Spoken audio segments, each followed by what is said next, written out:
আগে কেউ স্বামীরটা মুখে নিত না। ভিডিও টাইটেল দেখে এতক্ষণে হয়তো বুঝেই গেছেন কাকে দেব ঠাপ। ঠাপ খেয়ে তারাই বলবে রোস্টাররাই আমার আসল বাপ।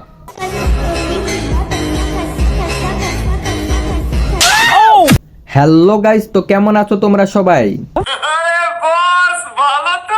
আই হোপ তোমরা সকলেই অনেক ভালো আছো। আর আজকে যাদেরকে নিয়ে কথা বলবো তাদের আকামুকম সবই করবো ফাঁস। এর জন্যই হাতে নিয়েছি আটকেলা বাস। ওই ছেলেরা শোনো, ভয়কে জয় করতে শেখো। ভয়কে জয় করো, নুপুর আপার সাথে খাট ভাঙ্গা শিখো। Good morning. How are you? মাম্মা দিনে কয়বার? দিনে কয়বার মানে কি তুমি জানো না? দিনে কয়বার? আরে কি দেখো? তোমার এই দেখি। আজব। এদের মতো কিছু ছাপরি মেয়েদের জন্য আমাদের ছোট ভাইরা আজ গিটার বাজায়। ওই কেউ কি আছো? আমি আছি, কি করতে হবে বলো? আমাকে ভালোবেসে বাস দিবা? না, তোমাকে ভালোবেসে বাস দিতে পারবো না, তবে পিছন ঠিকই মারতে পারবো। I love you too. समझ रहे हो? আগে কেউ স্বামীরটা মুখে নিত না। বেডি মানুষ কত খারাপ, নিজের স্বামীরটা মুখে নেয় না। সি এখন দেখি অনেকেই নেয়। আমি কিন্তু স্বামীর নাম মুখে নেওয়ার কথা বলছি। হ্যাঁ মামনি, আমিও নামের কথাই বলছিলাম। তো মামনি, আপনি কি আপনার স্বামীরটা রেগুলার মুখে নেন? আমি বলুম না, আমার শরম করে। আই মিন নামের কথা বলছিলাম। আর কত টিপাটিপি করবে? ভুল হয়েছে আমার, আর টিপমো না, ক্ষমা করে দাও। আমার ভুল হয়েছে, ক্ষমা করে দেন। এবার অন্তত একবার লাগাও। আমি মোবাইলে চার্জ। ও আচ্ছা, আপনি ফোন চার্জে লাগানোর কথা বলছিলেন, আমি তো অন্য কিছুই ভাবছিলাম। যাই হোক, আমার চার্জার তো অন্য কিছুতে ঢুকতে চায়। সত্যিকারের ভালোবাসা খুঁজতে খুঁজতে আজকে আমার 60-70টা এক্স। আপনাকে দেখলেই বোঝা যায় আপনি যে 12 ঘাটের পানি খেয়ে বেড়ান। বাবা মার স্বপ্ন স্বপ্নই রয়ে গেল।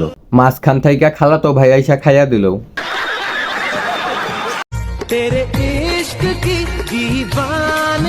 ভাই রে ভাই, এইটা কি?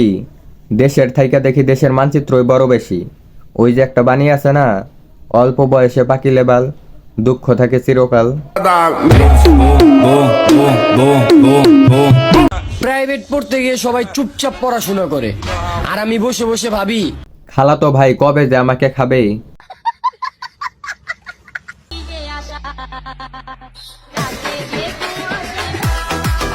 কি দুষ্টুরা, আমি যেটা ভাবতেছি তোমরাও কি ওইটা ভাবতেছো?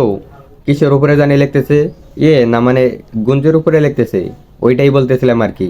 তোমরা আর কখনো ভালো হইবে না, শুধু নেগেটিভই ভাইবা যাইবা। আমি হিজড়ে হইলে দুই মাইয়া হইলো কেমনে? এইটা তোমার বউরে জিগাও, এই আকামটা কেডাই করছে? আমি হিজড়া দেখে ছেলে হইয়া মেয়ে সাজি ভিউ কামানের জন্য। ভিউ কামানের জন্য এরকম একটা বউ হইলেই তো যথেষ্ট। এইখানে হিজরা সাজার কি দরকার? বুঝলাম, আমি করি বউ ব্যবসা। করেন তো বউ ব্যবসা, তাও আবার আইসা বলতেছেন বুক ফুলাইয়া। বলবেন না কেন? এইটা তো ভিউ কামানের ধান্দা, যত ভিউ তত টাকা। This is business. Business. This is business. আমি তারে জড়ায় ধরে জিজ্ঞেস করলাম কি জিজ্ঞেস করলেন ভাই? যে তোমার মনটা এত নরম কে? তারপর সে কি বলল? সে বলল, আচ্ছরা পাগল, এটা মন না। এইটা মনও না, আপনি যেটা ভাবতেছেন ওইটাও না। দেখেন না গোস্ত নাই। আমার সাথে বেইমানি করো না, কেন আফা? বেইমানি করতো না কেন? বেইমানি করলে কি হইব? কারণ আমার মানুষ ভুলতে সময় লাগে না। তোমার থেকে আরো অনেক আপন মানুষ ছিল যাদের আমার এখন আর মনেই পড়ে না।